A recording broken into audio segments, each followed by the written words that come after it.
It is the Savage Nation Rock and Roll Friday edition. Hear ye, hear ye, hear ye. The Savage Court is now in session. All be seated, please.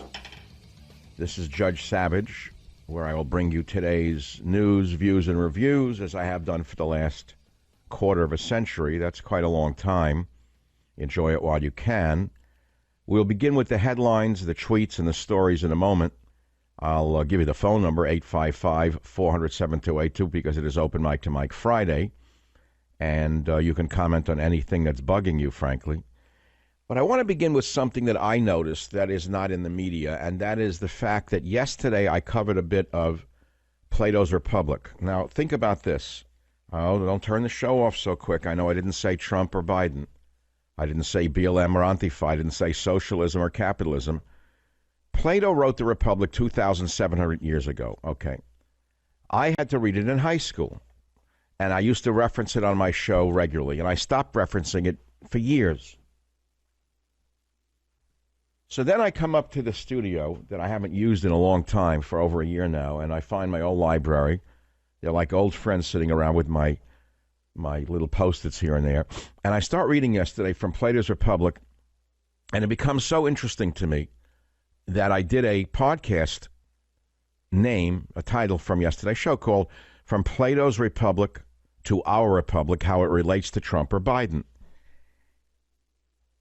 Now, we have a site where the podcasts are posted every day. Then they're linked out to all of the other podcast sites like Apple, Spotify. I don't know all of the places people get podcasts. You can go to michaelsavage.com and listen to it, for that matter. Now, we actually find out how many people listen to it every day. There's a report every day of how many downloads there are for the podcast. And they're all about the same, within a certain range, right? And they're all high. Yesterday, on this, From Plato's Republic to Our Republic, we had double the downloads that we've had in the past, which tells me that my audience, at least, I cannot speak for the general public, my audience craves philosophy. My audience craves history. My audience has always tended to have a higher intellect than the average talk radio audience. And so I think the number of downloads indicates that that is true. I mean, we have evidence that tends to support that. And I'm going to talk about that for another minute or two, which is, in a way, philosophy. Do you thirst for philosophy? Do you still read philosophy? Is philosophy still relevant? Have you heard the word philosophy on Fox News? I haven't. Nobody uses philosophy anymore. So is there a place for philosophy in today's hyper-political times? I would say more so than ever. It's just like looking at a classic painting in an age of garbage painting. In an age of gibberish where people can't paint the portrait, you look at the great masters and you see their portraits where the person in the oil literally comes out of the canvas at you. Yeah, I think there's a place for classics, a place for history, a place for philosophy. So I want to begin where I ended yesterday, which is how I related my readings on Plato's Republic to Our Republic and how it relates to Trump and Biden. And I'll play that in 1 minute. But I found something new this morning as I was sitting here in the studio pondering what to say on this Friday. And it was about what's happening in our society right now and how total freedom leads to anarchy. How a democratic society, in its thirst for liberty, may fall under the influence of bad leaders who lead us to tyranny. And he said that is what I said that's exactly why we are in tyranny right now. It's because all of you think you're entitled to liberty. And I mean unlimited, unfettered liberty with no controls whatsoever. So the social justice warriors are the prima facie example of brats who have never been disciplined in their lives by mothers and fathers, if they had such, who never said no to them. And so when they don't get their way, they no longer cry. They now break windows, burn things, and some of them shoot police. Some of them walk in the streets of New York and punch old women in the face. Okay, this is what is happening in the country right now. And the nation is literally melting down in front of our eyes. And that is because an excessive desire for liberty. You may think that liberty is the greatest merit of a democratic society, and it's the only merit of a democratic society. But I would argue to the contrary. There's no such thing as 100% liberty. There are constraints on all of us from cradle to grave. And yet, this excessive desire for liberty that we're seeing in the streets of America explains why the anarchists are reigning, let us say, without any constraints, because the police have been neutralized by them. The police have been abused by them. The police have been so abused by these left-wing vermin that the police have decided to stand down, and the anarchists now control the streets. Now, this goes back to what Plato, the philosopher, said would happen in a democracy when he wrote this 2,700 years ago. And he said, democracy arises out of an oligarchy, and then democracy devolves into a tyranny unless people are constrained. Popular liberty will lead to what we are living through right now. So here's something new I found last night in part 9 in Plato's Republic called Imperfect Societies, where he says, you find that the minds of the citizens become so sensitive that the least vestige of restraint is resented as intolerable, till finally, as you know, in their determination to have no master, they disregard all laws, written or unwritten. And in the interlocutor, Glaucon says, yes, I know. And then he writes, well, this is the root from which tyranny springs, I said, a fine and vigorous beginning. Glaucon says, vigorous indeed, but what happens next, he asked. He says, the same disease which afflicted and finally destroyed oligarchy afflicts democracy, in which it has more scope, still more virulently, and enslaves it. Indeed, any extreme is liable to produce a violent reaction. This is as true of the weather and plants and animals as of political societies. And he goes on and he talks about how a society devolves because of this desire for unlimited liberty without restraint. Welcome to the savage nation. Again, I will tell you that I'm finding out that people are craving philosophy. They're craving classics to know where we're going through today. And if those of you who have read any of my books, fiction and nonfiction, know I'm a classicist in everything that I do. From my radio shows, despite the New York longshoreman's gruff accent, if you actually analyze my words and really listen to my words and really study my words, you will actually see philosophy. And in my new book, I'll Fight for America, which is dismissed by the intolerant, illiterate liberals who will not even read it, you'll see a chapter called The Twin Plagues, COVIDism and Communism. You'll see a chapter called The Virus Profiteers. Another one called Will Our Bold Peasantry Go Gently into That Good Night? Another called A Public Health Disaster. Another, Beware the True Believers. Another, The War on Our Liberty, the War on our Constitution. The Phony Moderate, From Law and Order to Raw Disorder. Things of that nature. These are the chapters in my new book, out last week, I Fight for America, which outsold books numbers 14 and 15 on the New York Times list, but for reasons only known to Arthur Sulzberger's workers, the book was not listed on the New York Times list. I'm delisted by them. And so that's okay. I know that my loyal audience went out and purchased the book, and I did it because I want you to share it with someone who doesn't really know what's going on. Perhaps you have a social justice warrior in your house who is still not so far gone that she will actually perhaps listen to one paragraph or two in our Fight for America. And we will see what is going on at that point. Because I believe now we are at the last stages of this democracy. I do not see how we survive this unless the Eddies and the Ediths of our nation, the grandchildren of the grandfathers who took on the Supermen of Hitler, take on Antifa, Black Lives Matter, and the other minions destroying our nation. We, their descendants, can do the same to save our nation. My father and both of my uncles were drafted into World War II. My father was drafted at the end of World War II, even though he had 3 children, one of whom was disabled, and we had no income whatsoever. You may not know it, but we almost lost World War II. You may not know that this country was a hairbreadth away from becoming subjugated by Germany. But it was the Eddies of World War II who took on the Superman and defeated him. And it is the sons and grandsons of those Eddies who are now in the streets being called every name under the sun by Wolf Blitzer, Jake Tapper, and the other illegitimi on the left, calling them right-wingers, far-rightists, right-wingers, never saying one word about the radical, club-holding, window-breaking, cop-shooting, leftist communists rioting in America. Savage.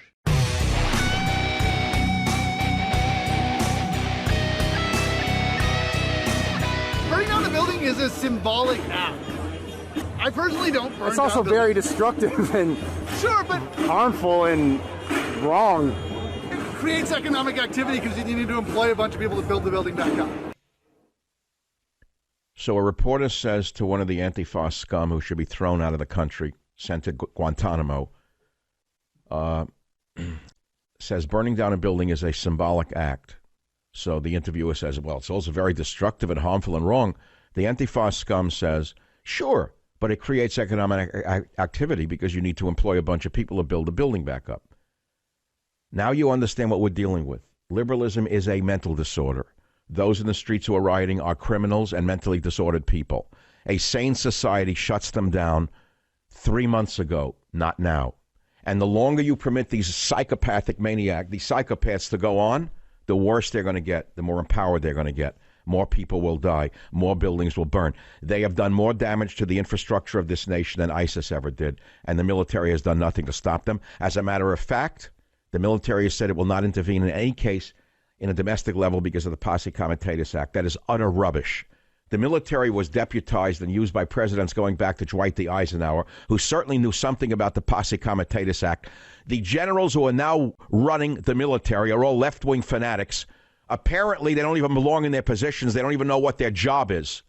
What do they think it is, to just work with contractors after they get out of work and sit on the golf course? They won't even intervene if they're asked to, they said. Remember when Trump tried to get them to stop the burning and looting in Washington? How dare the president ask us to do something other than collect our pensions and go to work for Lockheed Martin after we retire? Oh, boy, are we in trouble. Robert in San Jose, line 2, you're up on the Savage Nation. I tried to do philosophy, but I guess I failed. What would you like to talk about? Well, philosophy, yes, if you have radical egalitarianism, it'll lead to a tyranny. And if you have radical individualism, it'll lead to a nihilistic hedonism. And that, potentially. Well, let's slow it down because I heard you. You said radical individualism of the type we are seeing in Antifa is a form of nihilistic hedonism. Is that more or less an example that you would say is acceptable? Well, we're allowing it, and because everyone's equal. We have to intersect with criminals now. The intersectionality, we have to intersect. The normal people have to intersect with weirdos and criminals. And debate. Right. When the mayor of San Francisco, for example, permitted bums, filthy, degenerate, infected bums to urinate and defecate in the streets of San Francisco and told the police not to arrest them, that was the beginning of the downfall of this city and many others. Well, you're exactly right, Michael. They're commandeering hotels. If you want to be commandeered and have your property confiscated and your wealth and your income confiscated, vote Democrat.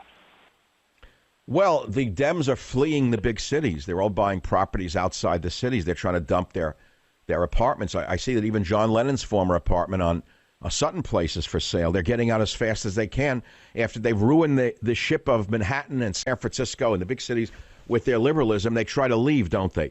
And then what do? They move to beautiful areas that are not infested with their liberalism. And what is the first thing these New Yorkers or San Franciscans do? They bring their polluted, sick, demented left-wing philosophies, if you want to call that, to these new communities and poison the new communities with their activism. I've seen it 100 times. It happened back in the 60s when the vermin on the Upper West Side of Manhattan could no longer live there because of the needles, the junkies, the crime, the muggings.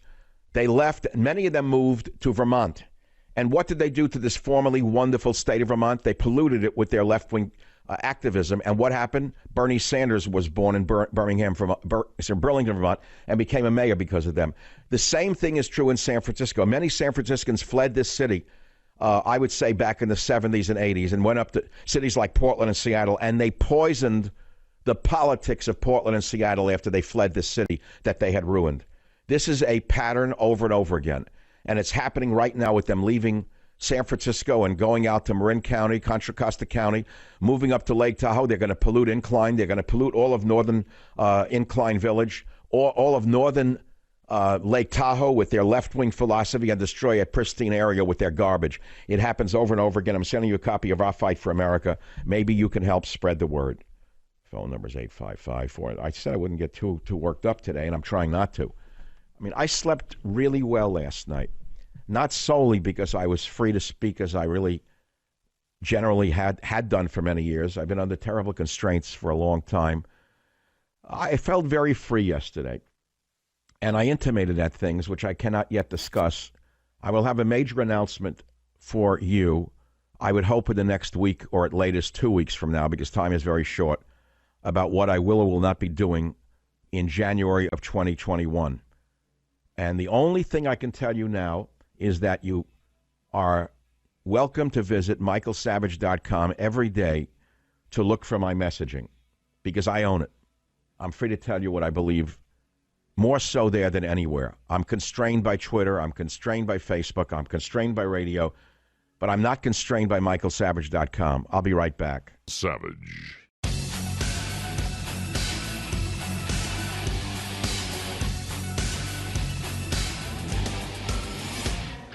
Plato wrote 2,700 years ago about people, rulers. And he says, we have brought you into the world to be rulers of the hive, kings of yourselves and of the other citizens. That's about you. Teaches you to be your own king.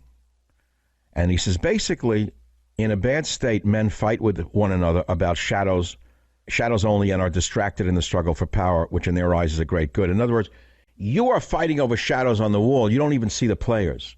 That's what's going on in this country right now. The media basically is playing shadows on the wall for you and distracting you from really what is really going on.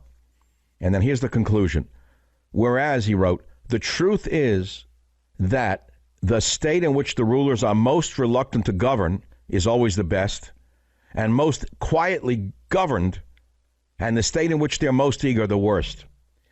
Now, if you look at that statement, the truth is that the state in which the rulers are most reluctant to govern is always the best and most quietly governed, and the state in which they are most eager, the worst. That's great English, isn't it? Of course, it was written in Greek, but that's great English translation. Trump is actually a libertarian ruler. He's very reluctant to govern. He really doesn't control our lives. No masks. Okay? Fais ce que voudra. Take your own chances. Open up the states. Take your chance. Get sick and get better. Okay? Biden, on the other hand, is the most eager to govern. He would lock you down the same way that Kamala Harris locked up black people for petty crimes. They're hiding that, but she was a terrible, terrible prosecutor, a malicious prosecutor. Rulers which are most reluctant to govern is always the best state, and the state in which rulers are most eager to rule is the worst state. That tells you who to vote for. Trump is actually a libertarian, while the Harris-Biden ticket will rule you like in a fascist dictatorship from masks on down. Savage. Well, that was the end of yesterday's podcast, From Plato's Republic to Our Republic, how it relates to Trump or Biden. And that is how I got to that. I arrived at that by reading from Plato. I didn't predetermine to say that. I was trying to think it through. I dread a President Harris. She comes from the fascist machine that gave us Pelosi. She came from the fascist machine of Pelosi in San Francisco, which Pelosi actually had the audacity yesterday to state that she thinks Joe Biden should not debate Trump at all, that Trump is not worthy of debate. Have you ever heard anything like this? By definition, Pelosi is a fascist. No debates. I would say that to Pelosi, there should be no vote, because she knows exactly what needs to be done. Therefore, there should be no need for a vote. Well, that's your decision. And yet you have people on the other side who see it exactly the opposite way. Now, normally that would make for good politics. In this case, it makes for great social, I don't even have the right word, a lot of social distemper right now in America, social distemper.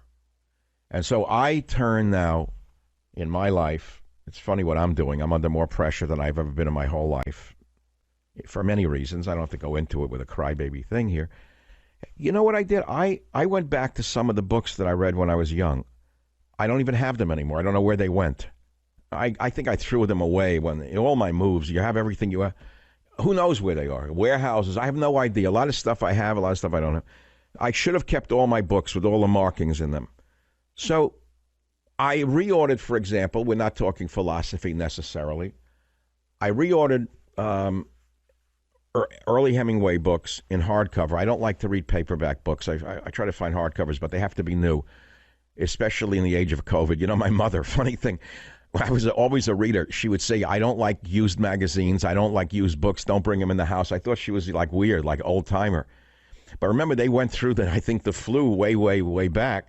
And there was always a fear that, you know, newspapers, magazines carried, you know, like disease or something.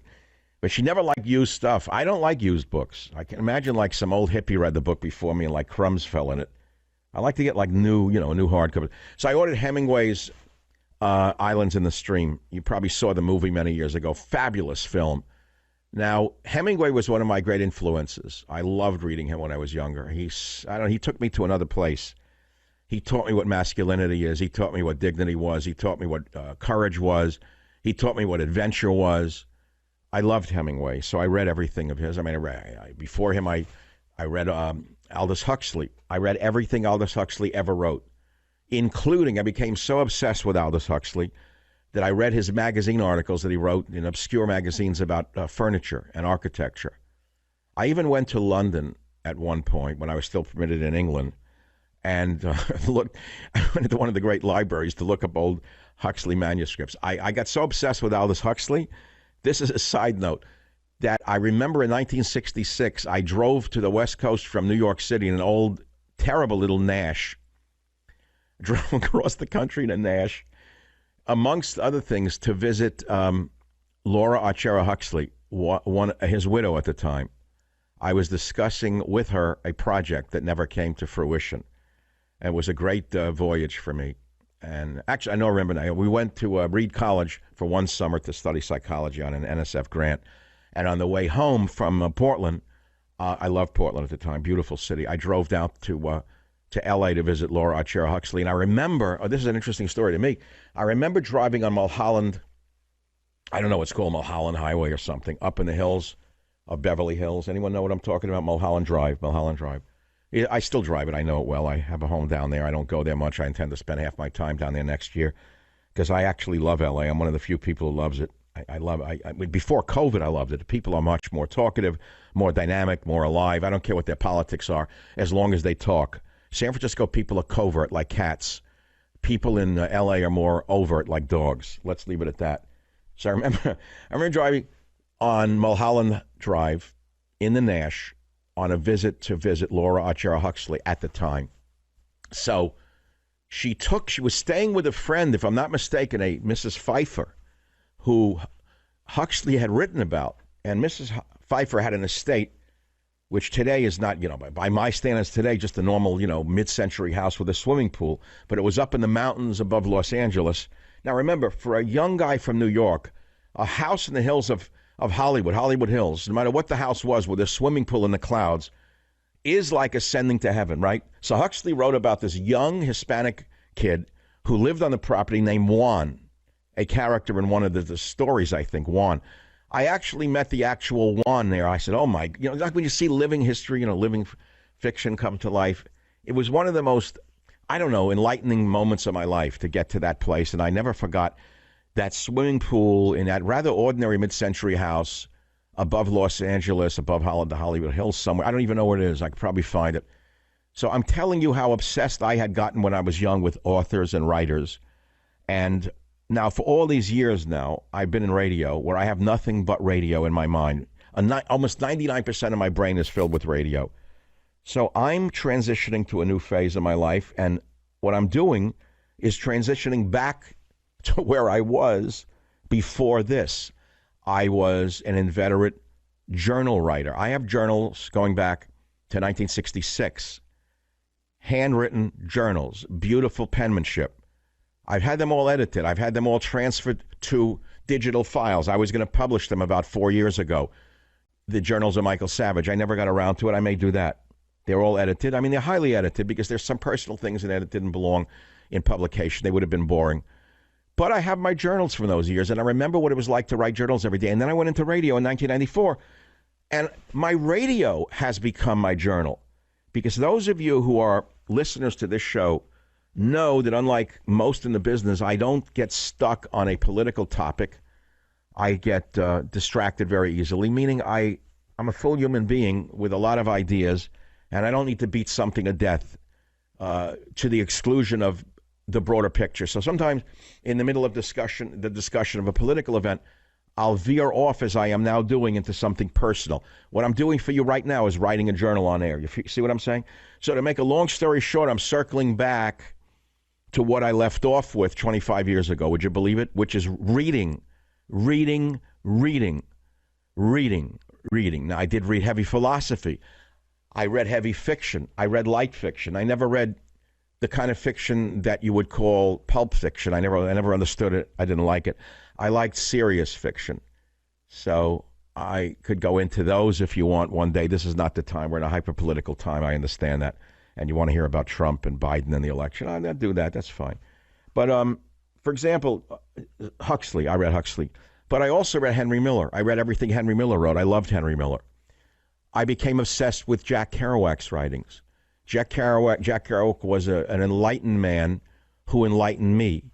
And in fact, it was because of Jack Kerouac's book On the Road that I moved out of New York and went on the road. If you may not know that, here I am living inside a Jack Kerouacian life. When he wrote about, I believe, in some place he visited friends in Marin County, and deer came down on a lawn. Now, remember, if you're stuck in an apartment in the East Village where there were nothing but bums and junkies and hippies and danger lurked everywhere, the thought of a deer coming down on your back lawn was pretty amazing to me. And of course, they're there. They're everywhere. My friends are all over the place. They're the seals, the seagulls, the deer. You know, I talk to animals. You may not know that. I don't sit and say, hey, how you doing? And they talk back to me. It's not like Johnny the Friendly Porpoise.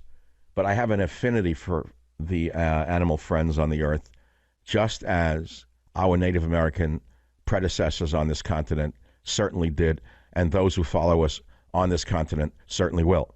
Because there's no question that unless you are in tune with the plants, the animals, the air, the water, the places, you're not really fully human. So you can get too trapped in to the things that we're doing, the things that we're buying, the things that we're consuming, the things that we're living through, and forget the broader picture. You see what I'm saying? I think maybe I should become a guy who runs seminars somewhere. But you see, here's the danger with that. I actually just saw myself in a room with 30 people teaching philosophy like that, telling stories, leading back and forth. There's a danger to it, which is why I never did it. The danger is you fall into the guru category and you start to think you're too important. And then you wind up like the leader of a cult, whether it was the Indian guru in Oregon with the Rolls Royces and, you know, the seduction of all the girls and where that led to. And then you had the NXIVM cult leader, which is an astonishing story unto itself. Boy, there's an HBO series called, I forget what it's called, The Vow. And there's this guy, he's very captivating because he's short, he's got long hair, and he never really overpowers you with his speaking, and he just, like, talks to you. But he created a huge cult like Est, a thing of that nature, and he got a lot of people hooked in. A lot of them were from Hollywood. Highly skilled writers and actresses became hooked on this guy. I don't really know how. I mean, I don't get it. But he did that. And a lot of them were very attractive women, and he wound up sleeping with a lot of these women. But worse than sleeping with the women, he actually had them tattooed near their private parts with his initials, but they didn't know it was his initials. He was so devious that he had the cult put this symbol on their thighs, their inner thighs, in a tattoo turned sidewards, which didn't look like his initials. It looked like a symbol, but if you turned it another way, it was his initials. The guy was crazy. And it took one woman who broke free from the cult to blow. It was actually a man who broke free of the cult that started the thing going, a guy named Frank. It's on HBO. It's a thing called The Vow. It's all in documentary film. It's pretty amazing. But the point that I'm making is that if you have an extraordinary ability to teach, let's put it that way, to give knowledge on whatever the subject may be, people naturally will gravitate to you, whether it be on radio or in a classroom, in a church. That would used to be the real place for philosophy, right? Churches, places of philosophy. The ancient synagogues were places where people went to be enlightened, lifted up, enlightened, lifted up, right? So now you go into a church or a synagogue and you don't get lifted up, you get put down. You walk out feeling, oh man, I got beaten up, I'm no good. The world's a terrible place. Or you hear the ancient chants that have no meaning to you. You know, God in hell, begging. You come out feeling weak. A church was not a place to make you weak. A synagogue was not a place to make you weak. It was a place where you're supposed to come out full of energy, full of power, full of God's power to go out into the world with more energy. So actually, at the end of the day, I'm probably more of a preacher than I am a teacher. But I got to take a break because I'm just a talk show host. Savage.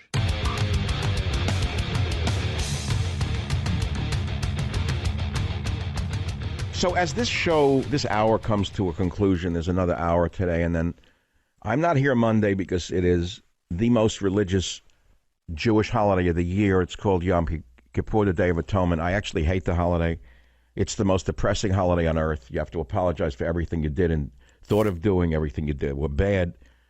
And then you beg God to write you into the book of life according to Jewish tradition.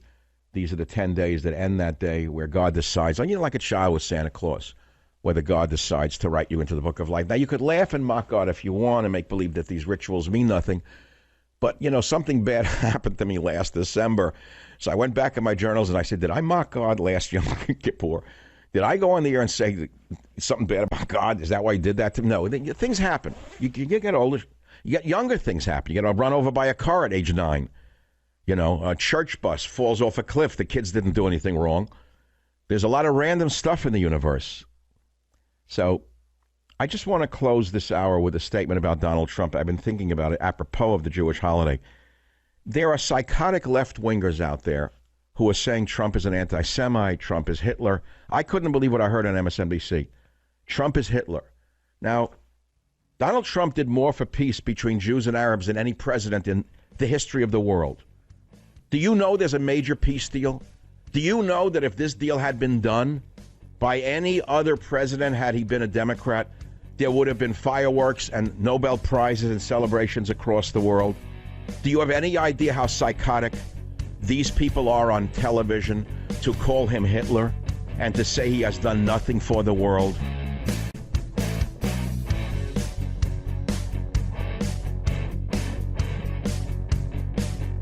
The Westwood One Podcast Network. Fans of the spoken word, welcome. This is a podcast. Greetings, pod recipients. You are entering the Savage Nation. Read the book, see the movie. Warning, the Savage Nation contains adult language, adult content, psychological nudity. Listener discretion is advised.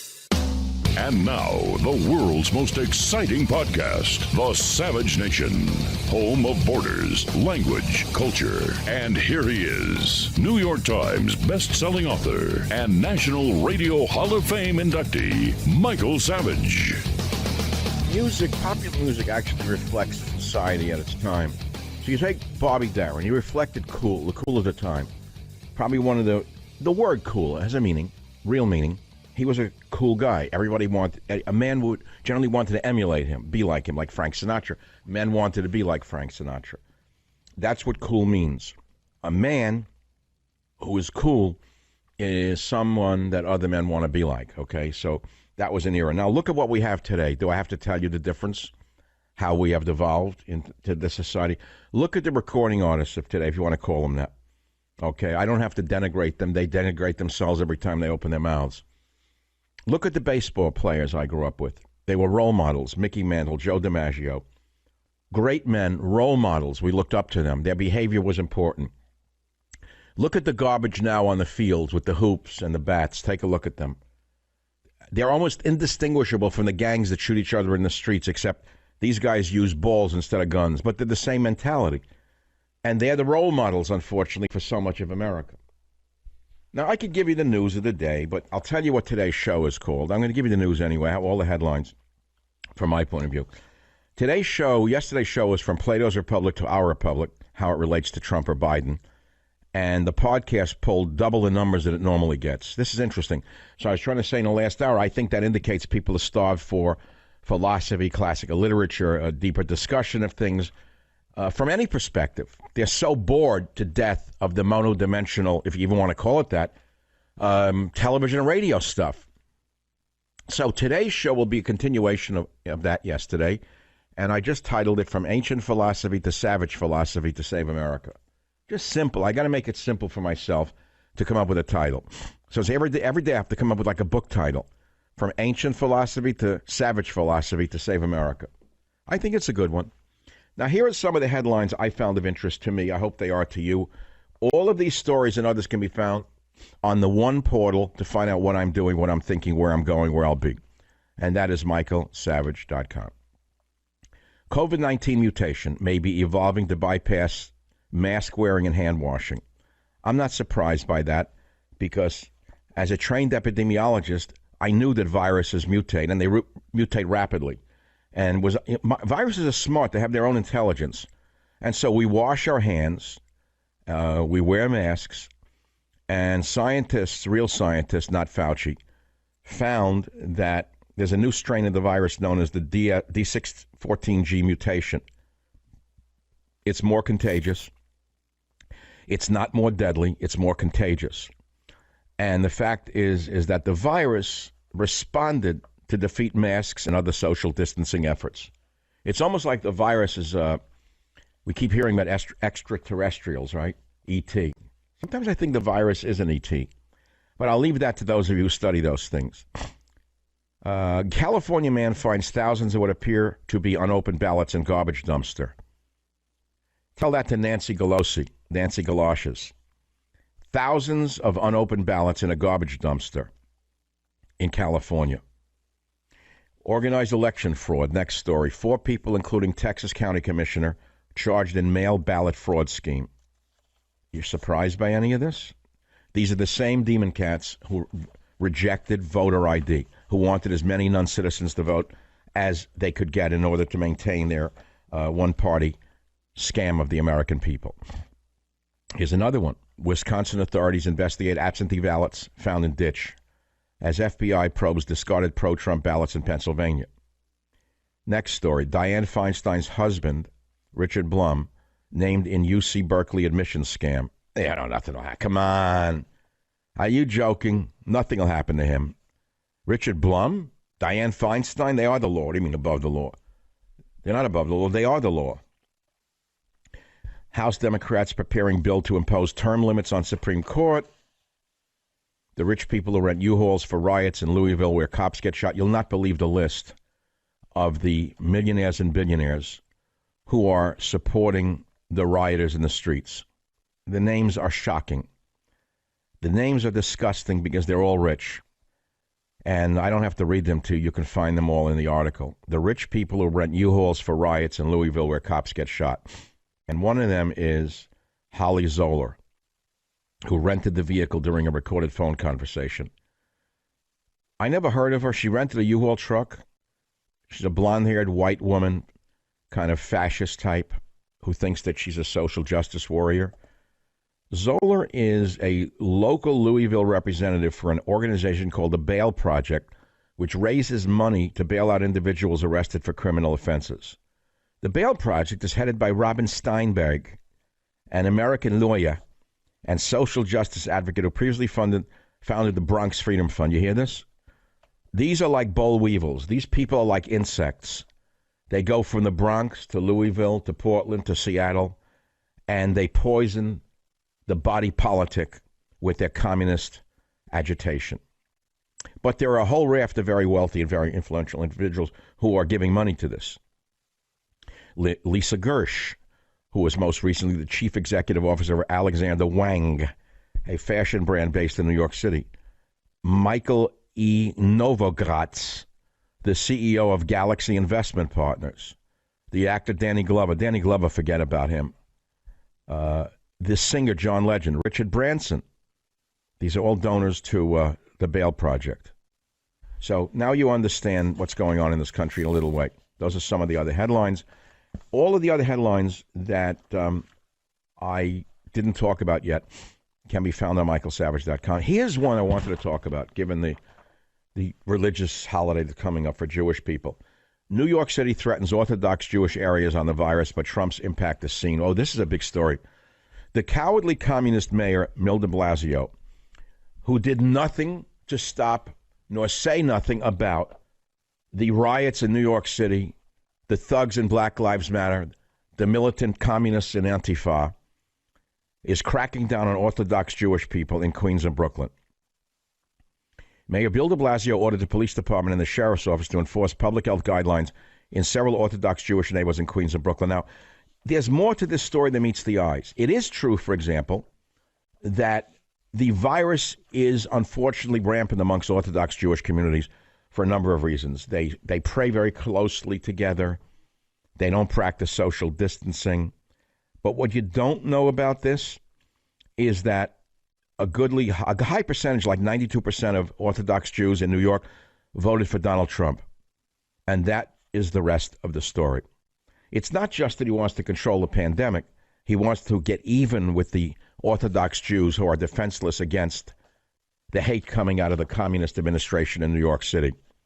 So it's not that he wants to control the virus per se. He wants to control the Jews and get even with them. They love President Trump. They hate him. And on top of that, they know that de Blasio did not respond similarly to Black Lives Matter protests in June when they were rioting and they were all next to each other in the streets of New York. And so rightfully low, the Hasidic Jews in Borough Park distrust the mayor of New York City. Again, remember, they generally, unlike their liberal co-religionists, back Donald Trump. Orthodox Jews generally like Donald Trump. They vote for Donald Trump. They generally vote Republican. Their co-religionists, the liberal Reform Jews, like Black Lives Matter. They like Antifa, and they hate Donald Trump.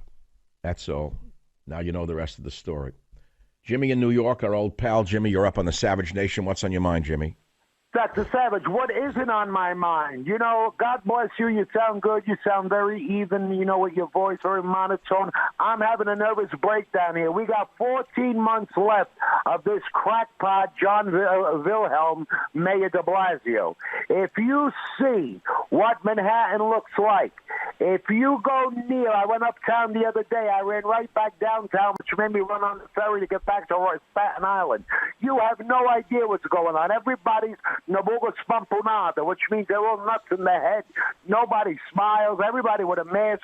Like you said, the crackpots in a car by themselves with the mask, the windows up. I said they're by themselves. By themselves with a mask on. They don't even know the mask is to prevent them from dispersing the droplets, not to protect them from the virus. They're that stupid. Yeah, you know what happened to me? I had an argument with a guy. I was going in the stop and store to go shop and do what I had to do. The guy says, put the mask on. This lady tells me, put the mask up. You put my life in danger. I said, from the looks of you, you got 15 minutes left. Make it worth your while and get away. Patience. I don't. You know, let me tell you. This guy, Nicky, taps me on my shoulder. He goes, hey, you're Jimmy, right? I said, yeah, what? What's the matter? You owe me money? He said, no, I heard you on Michael Savage. Then a week later, there was a guy in the lot. He was driving in the car. He goes, hey, we heard you on Savage. Wait. I am banished in New York City. They took me off WABC, even though I beat Hannity for 3 years straight. The new owners of WABC do not want me to be heard in New York for reasons I will not understand. They're nice people, smart people, conservative people. They back Trump. I don't understand why they don't want me in New York City. I can't figure these things out. I think there's a general blacklist going on around America in the radio world, and I can't understand. Dr. Savage, let me say something. My mother always said, so smart, so stupid. I don't know. I don't know what to know about the next guy. All I know is this, Jimmy.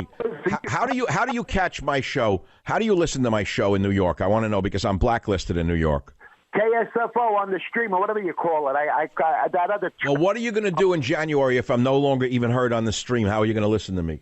No, don't, MichaelSavage.com. But listen, I hear it in your voice. You do it nice and slow. You're preparing us for. You're buttering the belly. So, you hear that? You hear it coming. You hear it coming. And listen, and I feed birds too. I feed pigeons where I live. We don't have the seagulls here, unless. You're speaking in pictograms. Yeah, but my I actually do speak in pictograms. It's an interesting phenomenon. But I think Italians speak in pictograms too, with the hands and everything else. No, they just show a casket and that's it. God, Jimmy, you're terrible. Jimmy, do you have a copy of Our Fight for America? Even if you do, I'm sending you one. But do you have one? It's in the mail, Doc. Oh, so you didn't even buy one? Yeah, come on. No, it's in the mail. I ordered it, then you. Oh, I'm joking. I'm going to send you one for your mother-in-law. Actually, I'm sending you one for your ex-wife, the one you always put down on my show. No. I want to send you a copy just so you could agitate her a little more. Wait, Doc. My ex-wife appears at the aquarium 2:30. She swims by every. Stop it with your sexist jokes. Stop it. Which exhibit is she in? Which one does she swim in? Which exhibit? The most pathetic exhibit there is. It's got green water, and she spouts. Stop, Jimmy.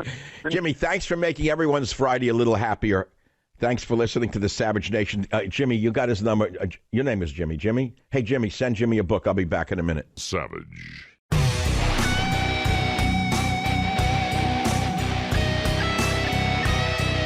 It is the Savage Nation, where it's always been 1957. I still have fins on my head. I have the caddy fins on my head. That's the world I live in. That's the world I'm always going to live in. And I don't care what you think of me. How's that? All right? That's the way it is. That's the world I live in. I love that world.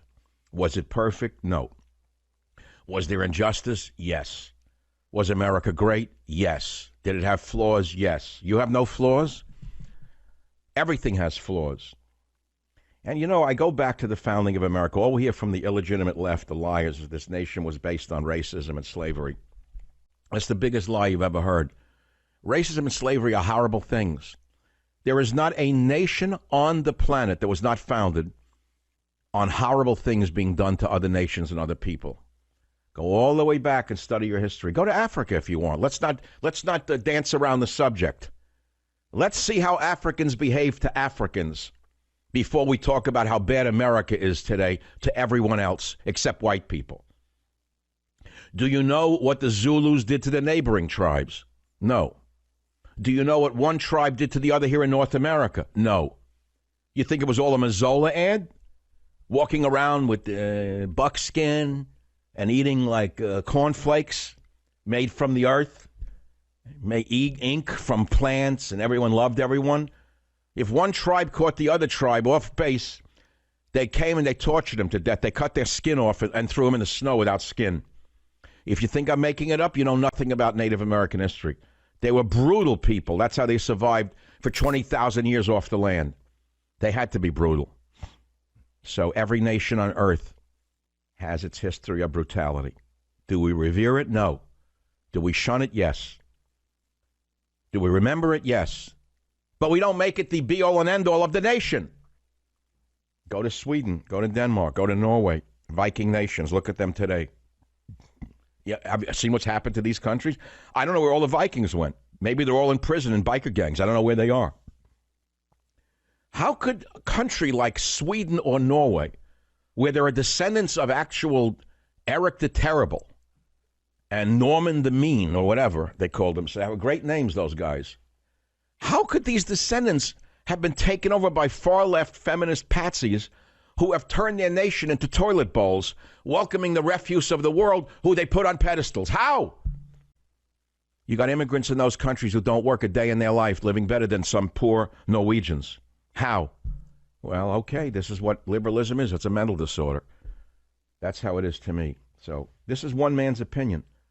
Just listen to me. You don't have to agree with me. Of course, many of you do and many of you don't. It shocks some of you, but it makes some of you feel really good. So I'm in this old studio. That's why I'm feeling good. And I found this gavel that a listener sent to me years ago. I don't even know a listener from some engraving guy engraved my name on it like a gavel, like a court gavel. It says to Judge Savage. I pulled it out of the archives and I said, "Hear ye, hear ye, hear ye, the Savage Court is now in session. All be seated." Wonderful, wonderful artifacts.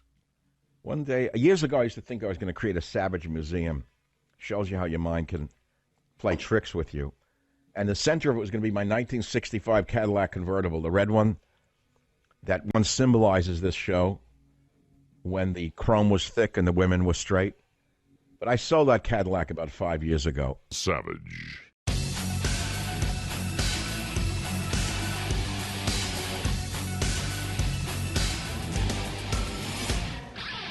Come back, America. Where did you go? Come back, America. Where did you go? I won't say it was a perfect time, but it was a better time. I don't understand what happened. I do kind of know what happened. I know who caused this. It all started in the 50s with the Beatniks, but the Beatniks were harmless. They were basically harmless. They weren't really that political. All they wanted was drug, sex, and rock and roll. They really didn't bother anyone.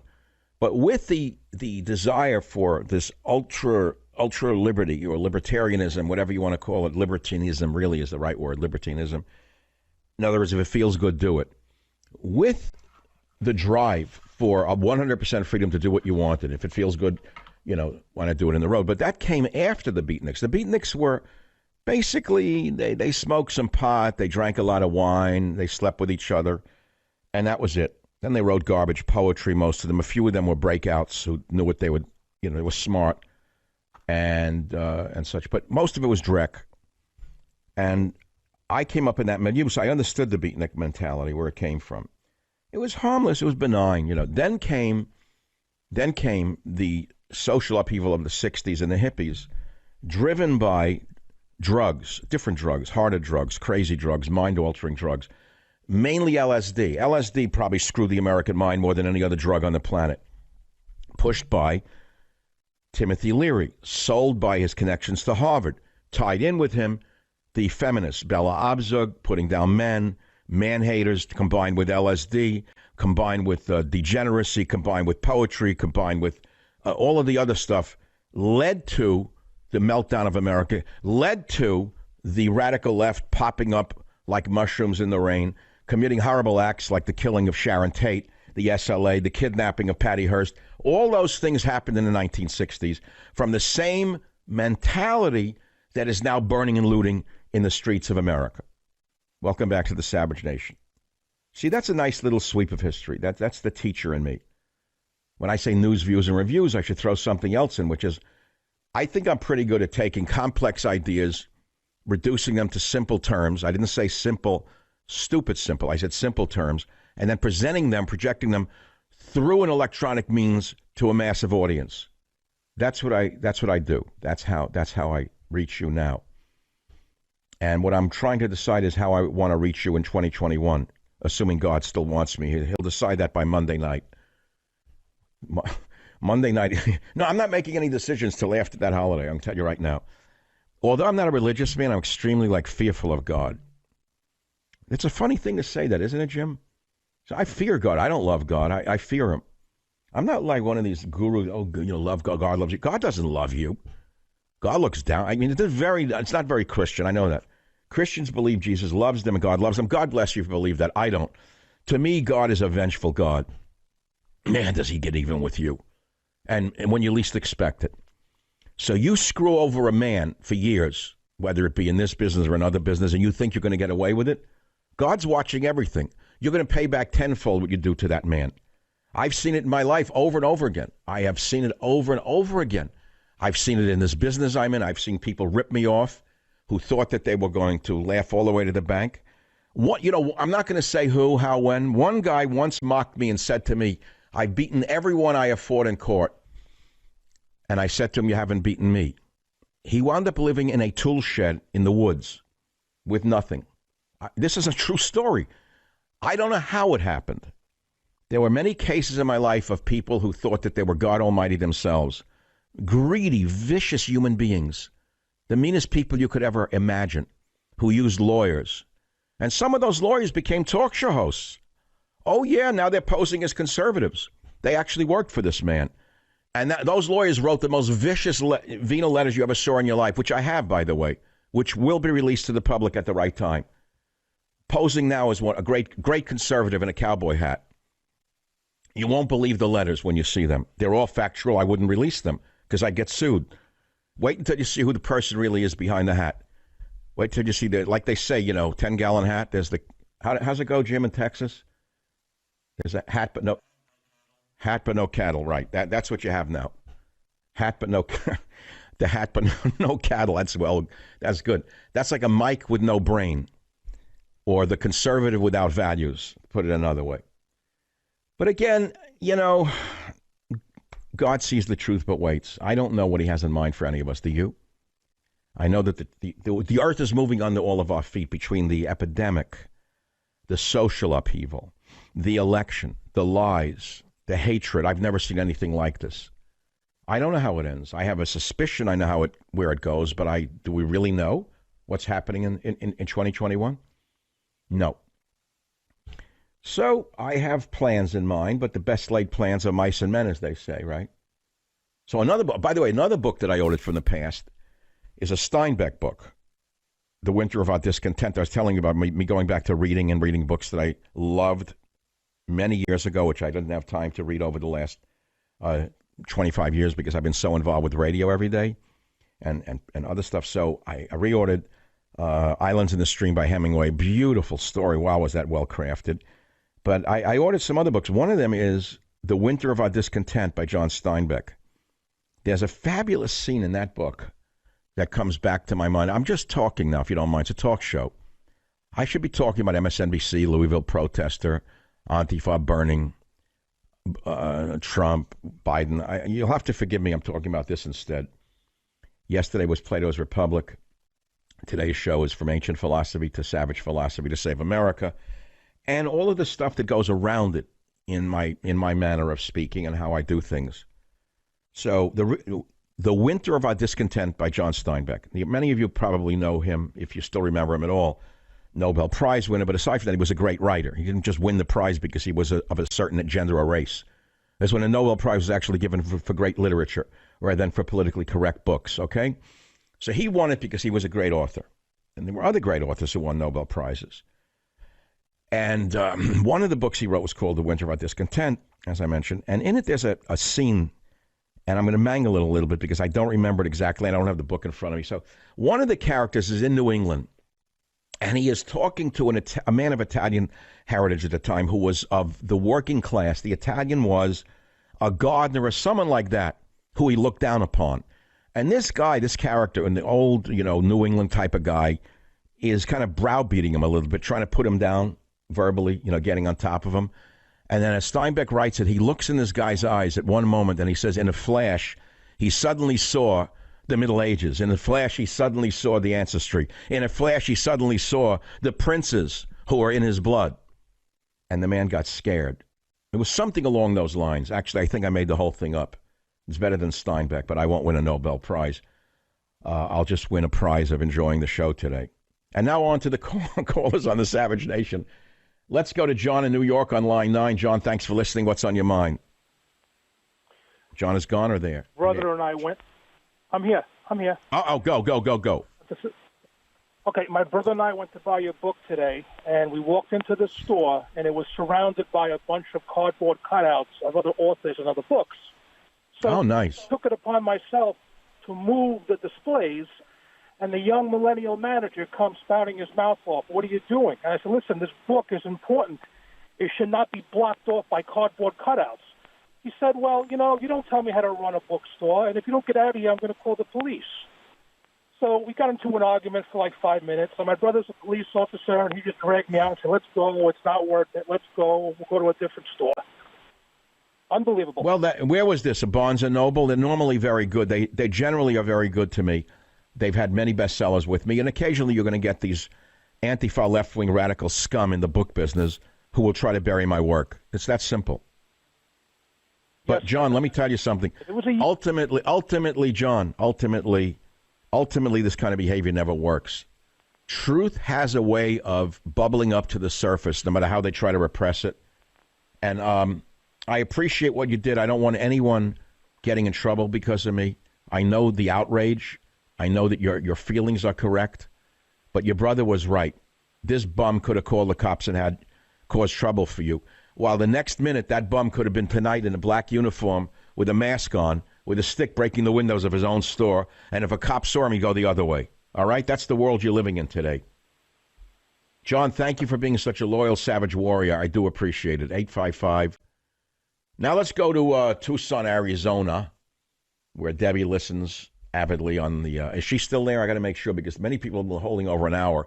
Debbie in Tucson, line 2, you're on the Savage Nation. Debbie, are you there? What's on your mind?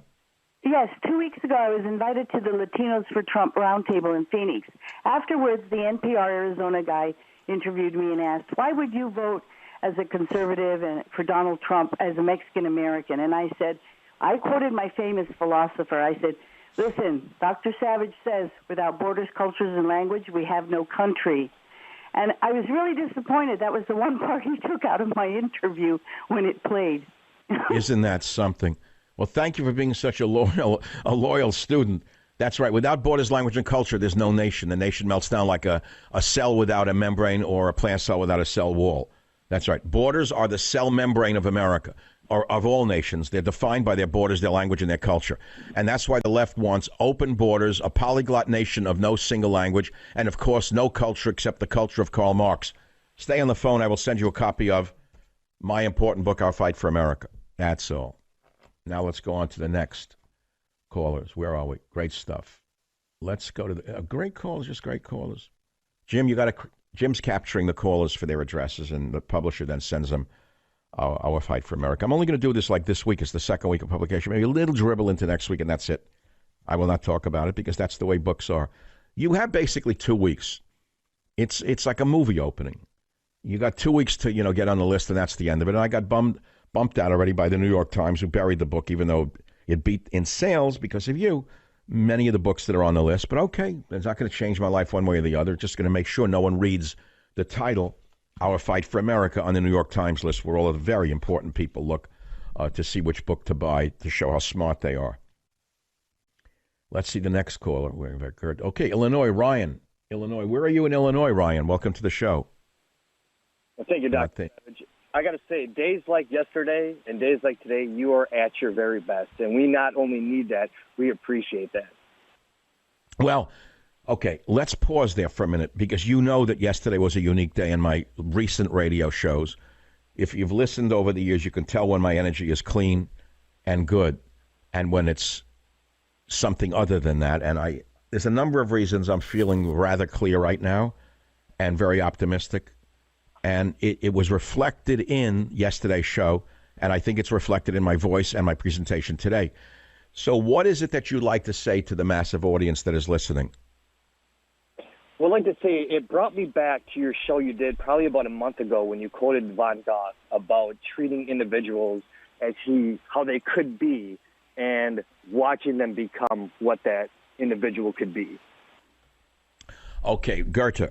Goethe wrote, if you take a man as he is, you make him worse. If you treat a man as he could be, he becomes better. It's a version of what he said. In other words, if you say to a guy who's a bad guy, you're a bum, you're no good, you're never going to be any good, you're going to be a piece of garbage, like a bad father, right? That kid will always be bad. But if the father sees a kid going wrong and says, look, son, you're not doing the right thing right now, but I know there's really good stuff in you. I know you can do some great things. Let's try to understand who you really are. Then you make the kid better. And it's the same with people of countries. You know that, Ryan? That's what I was trying to say. Oh, absolutely. I've always agreed with that. And, if you treat the individual as he's not, that's what he's become. And I think it's really relevant to what you see today. If you keep telling people that they're evil and racist and everything else, that's what you're going to get. Right. If they keep putting down the white man, they keep screaming that you're a racist, they keep screaming you're a fascist, they're going to have a few million racist fascists down their throat very soon. How's that? Can we leave it at that? Let's leave it at that. Our fight for America, my friends, be very, very careful what you're doing to people with your verbiage, you on the left, because you've not yet seen America. Okay, stay on the line. Our fight for America goes out to you. Many of you think that America is defined by older white men who push lawnmowers around or water their gardens on Saturday. And that's a good portion of the image of the older white male. You haven't really seen them. You haven't seen them yet. You're starting to get hints of them with the Proud Boys and others, but you've seen nothing yet. You keep taking away the honor of these people, you're going to unleash a firestorm upon yourself unlike any you have ever seen in history. Savage.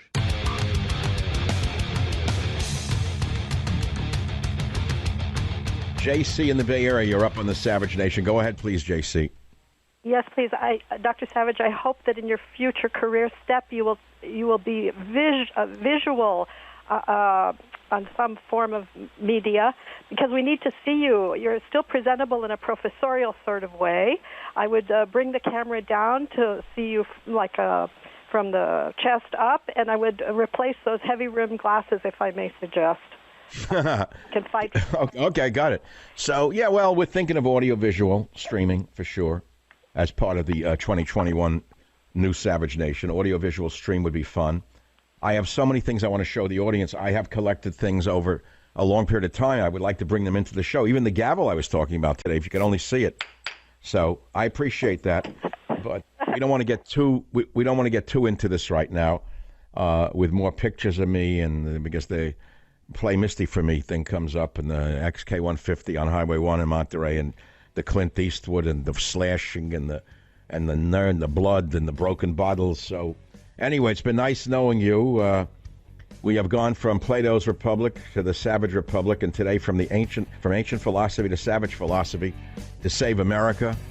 Follow me for all things Savage on michaelsavage.com, and I hope you're written into the book of life.